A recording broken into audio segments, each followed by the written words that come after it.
Om Shanti Shanti Shanti. Om Sapakaya cha dharmasya sarvadharmaswarupine Stapakaya cha dharmasya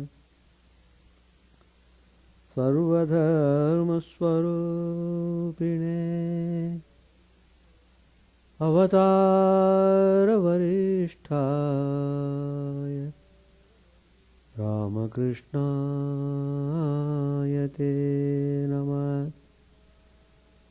Asato Ma Sadgamaya Tamaso Ma Jyotirgamaya Mrityorma Mritangamaya. Om Shanti Shanti Shanti. Let us offer our salutations to Sri Ramakrishna, the embodiment of all religions, the Supreme God Incarnate. Let us pray to Him to lead us from the unreal to the real, to lead us from the darkness of ignorance to the light of knowledge, to lead us from death to immortality.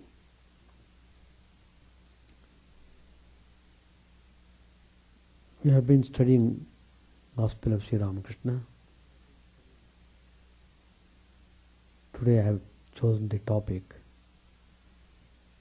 the awful play of Maya and the ways to be freed from it.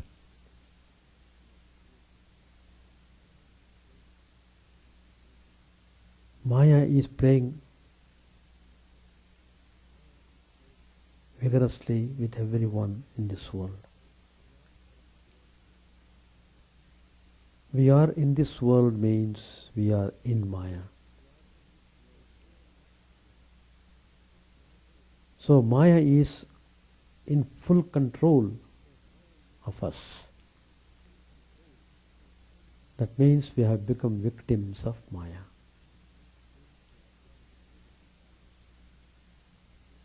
Like the mouse is trapped, we are being trapped by the Maya. We are just lured by pleasures of this world and become miserable. So, we come under stress and strain of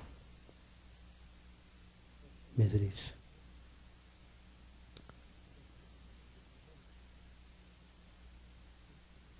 But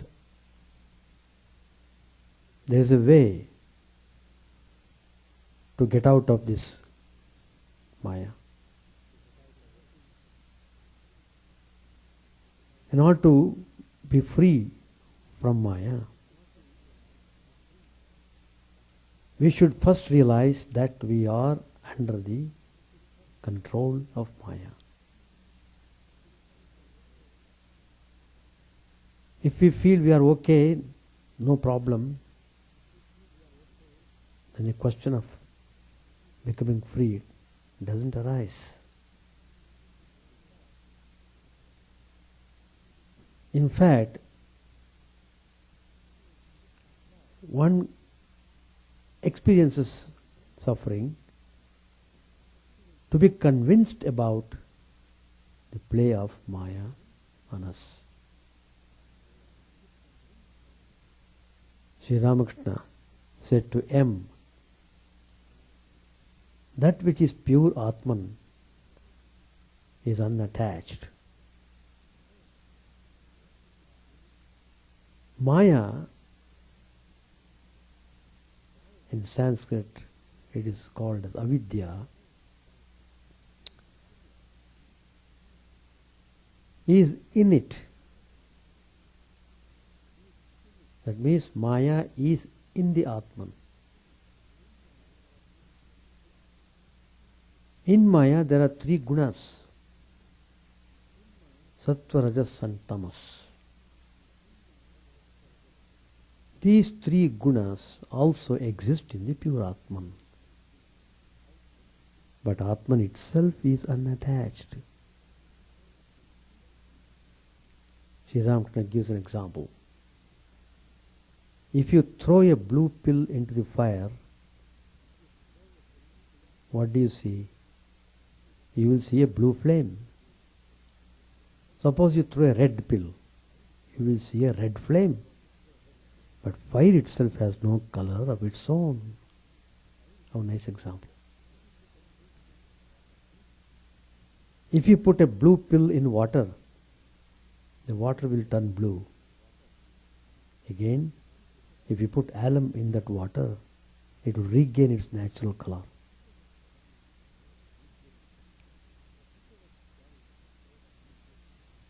A butcher was carrying a load of meat.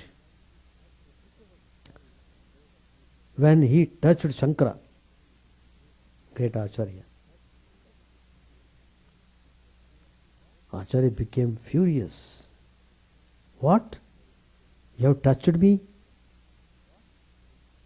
The butcher replied calmly, Venerable sir, what are you telling? Neither have you touched me, nor have I touched you. You are pure Atman, unattached. That gave a great awakening to Shankaracharya. It was a fact. Jada Bharat said the same thing to King Rahugan. The pure Atman is unattached, and one cannot see it. If salt is mixed with water, one cannot see the salt with the eyes. That which is the pure Atman is the great cause, the cause of the cause, the gross, the subtle, the causal, and the great cause. The five elements are gross, mind, buddhi and ego are subtle, Prakriti, the primal energy, is the cause of all these. Brahman or pure Atman is the cause of the cause. This pure Atman alone is our real nature. What is jnana? It is to know one's own self and keep the mind in it. It is to know the pure Atman. That is knowledge. That is jnana. How long should a man perform his duties? This constantly bothers people. Duty, duty, duty, duty, like that. Till the death, they will be talking of duty. They are mesmerized. In the garb of duty, they forget everything. But that duty is motivated by this powerful Maya. Anyway, the devotee asked, how long should a man perform his duties? As long as he identifies himself with the body. In other words, as long as he thinks he is the body. That's what the Gita says. To think of the body as the Atman is a jnana, ignorance. Body is not Atman. Sri Ramakrishna said, is it possible to understand God's action and His motive? He creates, He preserves, and He destroys. Can we ever understand why He destroys? I say to the Divine Mother, oh Mother, I don't need to understand. Please give me love for their lotus feet. The aim of human life is to attain bhakti. As for other things, the mother knows best. I have come to the garden to eat mangoes. What's the use of my calculating the number of trees, branches and leaves? I only eat the mangoes. I don't need to know the number of trees and leaves. Sri Ramakrishna said further, remember that daya, compassion, and maya, attachment, are two different things. What is attachment? One should know very clearly. Attachment means the feeling of myness, M-Y-N-E-S-S, myness towards one's relatives. It is a love one feels for one's parents, one's brother, one's sister, one's wife and children. Compassion, on the other hand, is the love one feels for all beings of the world. It is an attitude of equality. If you see anywhere an instance of compassion, as in Vidyasagar, know that it is due to the grace of God. Through Maya, God makes one serve one's relatives. But one thing should be remembered. Maya keeps us in ignorance and entangles us in the world, whereas Daya makes our hearts pure and gradually unties our bonds. Sri Ramakrishna said emphatically, God cannot be realized without purity of heart. One receives the grace of God by subduing the passions, lust, anger and greed. Kama, Krodha, Lobha. Then one sees God. Sri Ramakrishna said, one must practice spiritual discipline laboriously. It is Sri Ramakrishna's words. One must practice spiritual discipline laboriously in order to avoid the clutches of Maya. It is said in the scriptures that only those who have been charitable in their former births get money in this life. But to tell you the truth, this world is God's Maya. And there are many confusing things in this realm of Maya. Very confusing things. One cannot comprehend them. The ways of God are inscrutable indeed. Bhishmacharya lay on his bed of arrows. The Pandavas visited him in Sri Krishna's company. They all came together to see Bhishma. By seeing them, Bhishma burst into tears. The Pandavas said to Krishna, "O Krishna, how amazing this is. Our grandsir Bhishma is one of the 8 Vasus. Another man as wise as he is not to be found. Yet even he is bewildered by Maya and weeps at death." He was on the deathbed. But Lord Krishna said, Bhishma is not weeping on that account. You may ask him about it. So the Pandavas asked Bhishma. And Bhishma said, "O Krishna, I am unable to understand anything of the ways of God.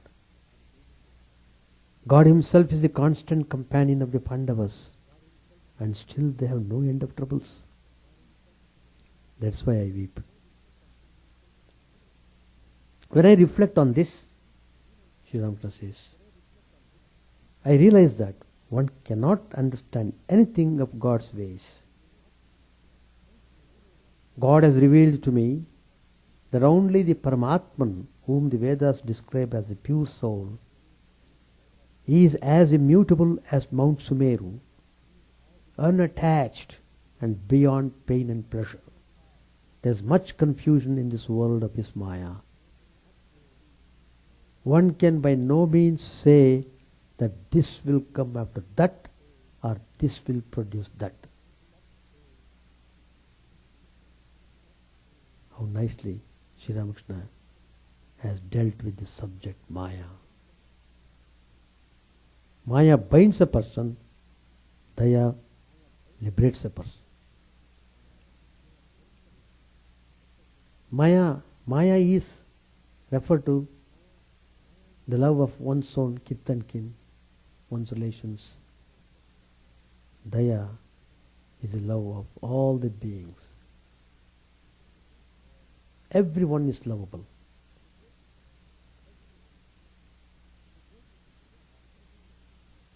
In the great epic Mahabharata, when Duryodhana enters the hall of illusion, before doing Raisu Yag, a famous architect, Maya, was called in and to build a special mantap, auditorium. It is so well done, miraculously beautiful. It was called Maya Sabha. So when Duryodhana entered there, he lost his way. He became confused.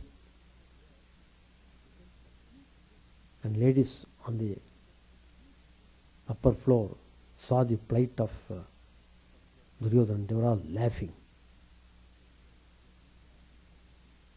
And Duryodhana became furious. And he became jealous. What grandeur. How this mantapa, so well done. Seeing his predicament, when Draupadi laughs at him, Duryodhana became terribly angry. He felt insulted. And he made a vow to take revenge. Pratishodh.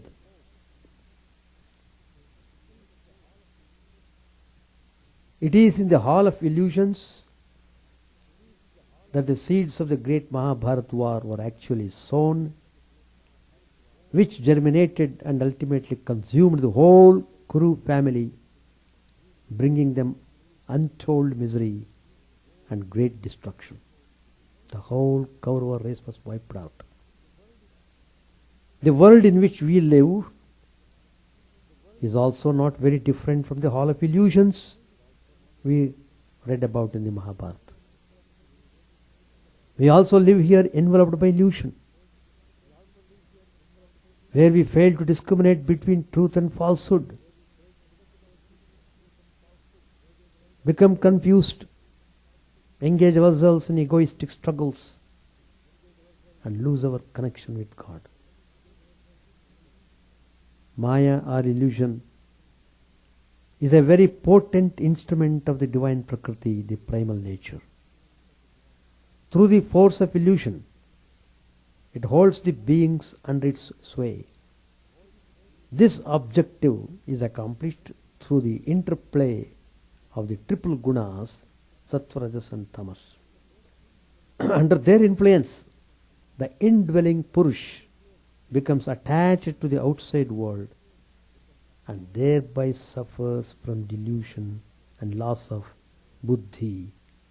That means loss of viveka. That means loss of discrimination. The Bhagavad Gita teaches us how to deliver ourselves from this delusion of mind and thereby from the bondage to mortal life and all the pairs of opposites such as pain and pleasure. The true meaning of the word moksha is not simply salvation. Moksha means destruction of moha or delusion that precedes salvation.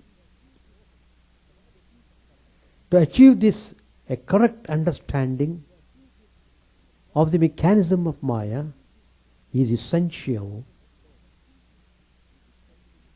So, what is this mechanism of Maya? Number one, the senses, indriyas. The senses which are 10 in number, pancha karmendriyas, pancha jnanendriyas, they are the main instruments of Maya, through which it deludes the beings by developing in them the desire for sense objects. Out of desire comes attachment, and out of attachment a man becomes deluded. It's logical, very logical. Second, I am telling you the mechanism of Maya. Second is loss of buddhi, that is loss of discrimination. Senses are imperfect instrument of truth. They can't go beyond the sense objects. Therefore, they actually breed ignorance. Beings who depend upon the senses cannot go beyond the visible and perceptible world. This results in ignorance and the loss of wisdom to know the reality from unreality, to discern correctly truth from untruth, good from bad, divine from demonic, right action from wrong action, and so on. Out of the ignorance thus born, he indulges in wrong actions, beliefs, thoughts, false knowledge, ignorant masters, egocentric view of life, and incorrect worship of God. He thus becomes bound to the material, the mortal existence. Third, desires and attachment. The person under the influence of Maya is always attached to the world outside him. Not only to the world, but very much to his own egoistic identity of himself, his possessions, his relations. Memories pursue him, time haunts him, and thoughts possess him. By becoming attached to the world, conditioned by memory and accumulated knowledge, he develops envy and selfishness, and also many such negative qualities as pride, fear, greed, anger, malice, caprice, cruelty, callousness, lust, and intense desire for success and personal advancement. Life becomes a battlefield in which he alone has to win. There is no place for failure and weakness. Attracted to pleasures, averse to pain, fearful of loss and hopeful of gain, unable to go beyond the lures and temptations of the world, though aware that all is vain in the end, he plods on, striving and struggling as if death would never touch him. Fourth, sense of duality and multiplicity. The man of delusion cannot see the one hidden in all. He sees only the diversity and the multiplicity of the life and the world around him. Feeling lonely and isolated, unable to trust others and the world he lives in, as if the world is an enemy determined to subdue him and destroy him, he suffers from intense fear and insecurity. Because of this sense of duality, he loses his unified vision and sees the world in terms of pairs, divisions, groups, categories, numbers, and opposites. In short, in terms of relative and subjective reality. 5. Transience instability and destructibility. One of the characteristic features of illusory existence is that it is finite, unstable, impermanent, and ever changing.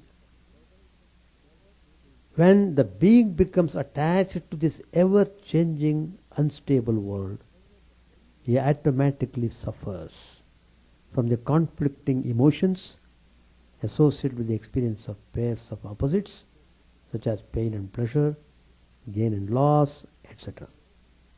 He suffers from insecurity and fear of death, which drive him to become more selfish and possessive. Men of demonic nature use death and destruction as means for establishing their cruel control and supremacy over others. Number 6. Ego and false identification. Under the influence of illusion, the being develops ego sense, the sense of separateness, pride in his personal worth and achievements. The ego is also responsible for the sense of ownership and doership, identification of the individual with his body and mind, and failure to know his true nature. He also thinks and acts selfishly and egoistically, as if he is different from others, and thereby engages in acts of competition and conflict, cooperation and friendship, and such other acts of self-preservation. Thus the ego ultimately lands all the beings in suffering, delusion, and bondage to earthly life. Number 7. Incorrect relationship with God. The beings under illusion cannot see the invisible God, and so they cannot correctly comprehend Him. They can't see Him in all and all in Him. They can't go beyond the senses and the gunas and experience the soul. Because of egoism, they do not acknowledge Him and do not surrender themselves to Him. Due to their inherent imperfections and negative qualities, they cannot experience true devotion to God and thereby fail to realize Him. Number 8. Mortality and the cycle of birth and death. Under the influence of illusion, indulging in egoistic actions, accepting the sense of doership, with a desire to enjoy the fruits of actions, the being becomes subject to the laws of karma and dharma and returns again and again to the world of mortality. Depending upon his previous actions, he takes birth in different circumstances and families and suffers from the consequences of his previous actions. This process goes on repeatedly till he realizes his folly and engages himself in correct actions as prescribed in the Gita and moves towards the divine and self-realization. So these are the ways of Maya playing with us, bringing untold suffering. Now, as I said earlier, one can be free from the clutch of Maya. It is possible to overcome the influence of Maya by following the teachings of Lord Krishna taught to Arjuna in the middle of the battle. In the middle of the battlefield, Lord Krishna gave most wonderful message. By following the Gita, one can develop stability of the mind. Through the control of the senses and desires, become a humble devotee of God by concentrating his mind fully on Him, surrendering to Him unconditionally and absorbed in Him through single-minded devotion. Perform desireless actions knowing that only the senses, the organs of the body and the gunas are acting. Offering the fruits of actions to God and thus attain the Supreme Self. Sri Ramakrishna said in the Gospel, according to the Gita, one becomes afterwards what one thinks of at the time of death. King Bharat thought of his deer and became a deer in his next life. Therefore, one must practice sadhana in order to realize God. If a man thinks of God day and night, he will have the same thought in the hour of death. That's why Lord Krishna says, Sarveshu Kaleshu Mamanusmara. Always remember me. That itself is a sadhana. That itself is a great meditation. Constantly thinking of God means mind is not allowed to drift in any other manner. The devotee asked a question, Master, why don't we feel dispassion toward worldly objects? Sri Ramakrishna replied, because of Maya. Through Maya, one feels the real to be the unreal and the unreal to be the real. The real means that which is eternal, the Supreme Brahman. And the unreal means that which is non-eternal, that is to say, the world. The devotee asked another question. Sir, we read the scriptures. Why is it that we can't assimilate them? Sri Ramakrishna said, what will one accomplish by mere reading? One needs spiritual practice, austerity. Call on God. What's the use of merely repeating the word Siddhi? One must eat a little of it. The hand bleeds when it touches a thorny plant. Suppose you bring such a plant and repeat, sitting near it. There, the plant is burning. Will that burn the plant? This world is like a thorny plant. Light the fire of knowledge and with it set the plant ablaze. Only then will it be burnt up. One must labor a little while at the stage of sadhana. Then the path becomes easy. Steer the boat around the curves of the river and then let it go with a favorable wind. As long as you live inside the house of Maya, as long as there exists the cloud of Maya, you do not see the effect of the sun of knowledge. Come outside the house of Maya. Give up lust and gold. And then the sun of knowledge will destroy ignorance. Sri Ramakrishna gives an example, nice example. A lens cannot burn paper inside the house. If you stand outside, then the rays of the sun fall on the lens and the paper burns. Again, the lens cannot burn the paper if there is a cloud. The paper burns when the cloud disappears. The darkness of the mind is destroyed only when a man stands a little apart from lust and gold, and thus standing apart practices a little austerity and spiritual discipline. Then only the cloud of his ego and ignorance vanish. Then only does he attain the knowledge of God. This lust and gold is the only cloud that hides the sun of knowledge.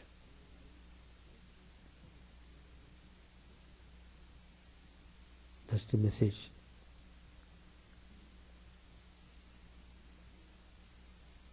If you want to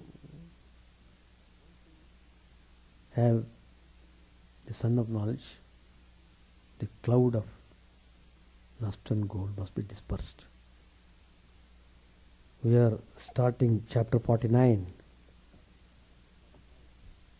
The master at Kasipur. On Friday, December 11th, Sri Ramakrishna was moved to a beautiful house at Kasipur, a suburb of Calcutta. The house was situated in a garden covering about 5 acres of land and abounding in fruit trees and flowering plants. Here the final curtain fell on the master's life. At Kasipur, he set himself with redoubled energy to the completion of the work of spiritual ministration he had begun long before at Dakshineshwar. Realizing that the end of his physical life was approaching, he gave away his spiritual treasures without stint to one and all. He was like one of those fruit sellers who bring their fruit to the marketplace, bargain at first about the prices, but then towards sunset, when the market is about to close, give away the fruit indiscriminately. Here, his disciples saw the greatest manifestation of his spiritual powers.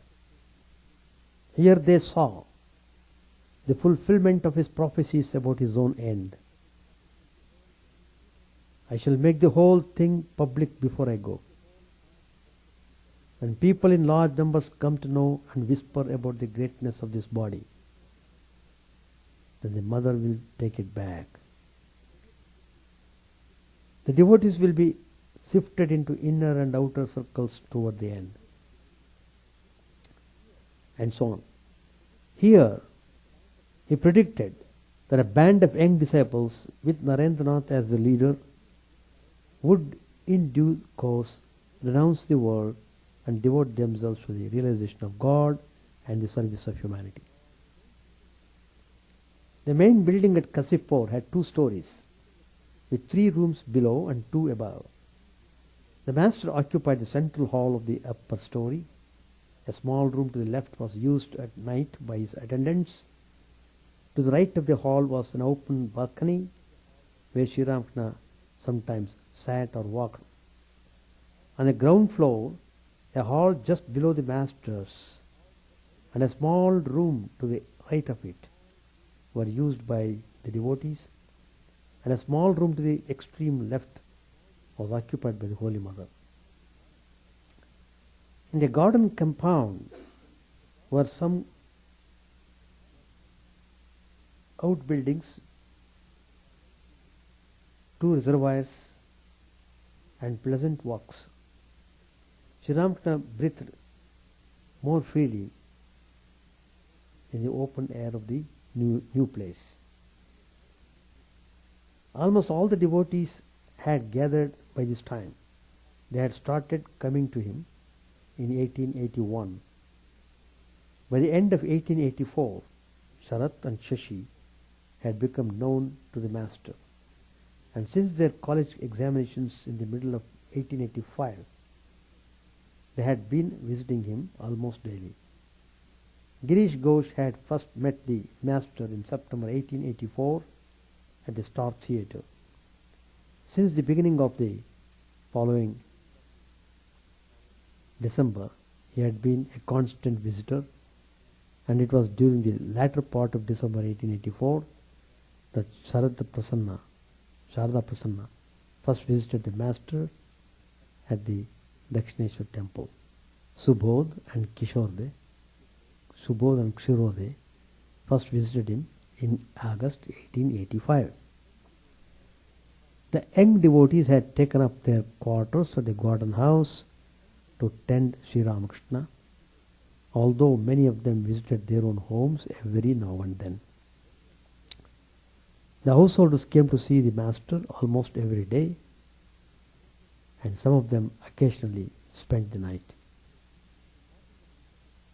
On the morning of December 23, Sri Ramakrishna gave unrestrained expression to his love for the devotees.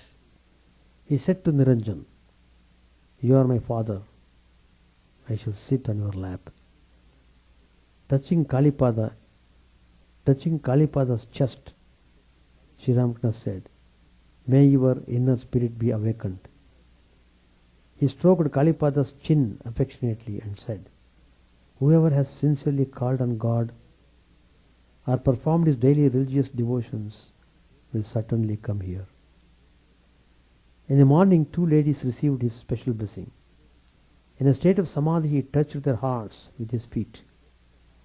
They shed tears of joy. One of them said to him, weeping, "You are so kind." His love this day readily broke all bonds. He wanted to bless Gopal of Sinti and said to a devotee, "Bring Gopal here." It was evening. Sri Ramakrishna was absorbed in contemplation of the Mother of the Universe. After a while he began to talk very softly with some of the devotees. Kali, Chunilal, M, Navgopal, Shashi, Niranjan and a few others were present. Master said to M, "Buy a stool for me. What will it cost?" M said, "Between 2 and 3 rupees. Master, if a small wooden seat costs only 12 annas, why should we have to pay so much for a stool?" M said, "Perhaps it won't cost so much." Master, tomorrow is Thursday. The latter part of the afternoon is inauspicious. Can't you come before 3 o'clock? M said, "Yes, sir, I shall." Master said, "Well, can you tell me how long it would take me to recover from this illness?" M said, "It has been aggravated a little and will take some days." Master asked, "How long?" M, "Perhaps 5 to 6 months." Hearing this, Sri Ramakrishna became impatient like a child and said, "So long? What do you mean?" M said, "I mean, sir, for complete recovery." Master, "Oh, that. I am relieved. Can you explain one thing? How is it that in spite of all these visions, all this ecstasy and samadhi, I am so ill?" M said, "Your suffering is no doubt great, but it has a deep meaning." Master asked, "What is it?" M said, "A change is coming over your mind. It is being directed toward the formless aspect of God. Even your ego of knowledge is vanishing." Sri Ramakrishna said, "That's true. My teaching of others is coming to an end. I can't give any more instruction. I see that everything is Rama himself. And sometimes I say to myself, whom shall I teach? You see, because I am living in a rented house, many kinds of devotees are coming here. I hope I shall not have to put up a signboard like Shashadhar or Krishna Prasanna Sen. Shashadhar and Krishna Prasanna Sen were two well-known Hindu preachers, contemporaries of Sri Ramakrishna. Announcing my lectures. Master M laughed. M said, "There is yet another purpose in this illness. It is the final sifting of disciples. The devotees have achieved in these few days what they could not have realized by 5 years tapasya. The love and devotion are growing by leaps and bounds." Master said, "That may be true, but Niranjan went back home." To Niranjan, "Please tell me how you feel." Niranjan said, "Formerly I loved you, no doubt, but now it's impossible for me to live without you." I shall stop here. Any questions? Maya, Maya, Maya. We are all in this Maya. That's all. Anything else? All right. Chant the name of the Lord and His glory unceasingly, that the mirror of the heart may be wiped clean and quenched with mighty forest fire. Worldly lust raging furiously with a fountain streamed down in moonlight on the lotus heart, opening its cup to knowledge of thyself, O self, drowned deep in the waves of His bliss, tasting His nectar at every step, bathing in His name that bath for weary souls. Various are thy names, O Lord, in each and every name thy power resides. No times are set, no rites are needful for chanting of thy name. So vast is thy mercy, how huge then is my wretchedness, who find in this empty life and heart no devotion to thy name. O my mind, be humbler than a blade of grass. Be patient and forbearing like a tree. Take no honor to thyself, give honor to all. Chant unceasingly the name of the Lord. O Lord and soul of the universe, mine is no prayer for wealth or retinue. The playthings of lust or the toys of fame, as many times as I may be reborn. Grant me, O Lord, a steadfast love for thee. A drowning man in this world's fearful ocean is thy servant, O sweet one. In thy mercy, consider him as dust beneath thy feet. Ah, how I long for the day when an instant's separation from thee, O Lord, will be as 1,000 years, when my heart burns away with his desire, and the world without thee is a heartless void.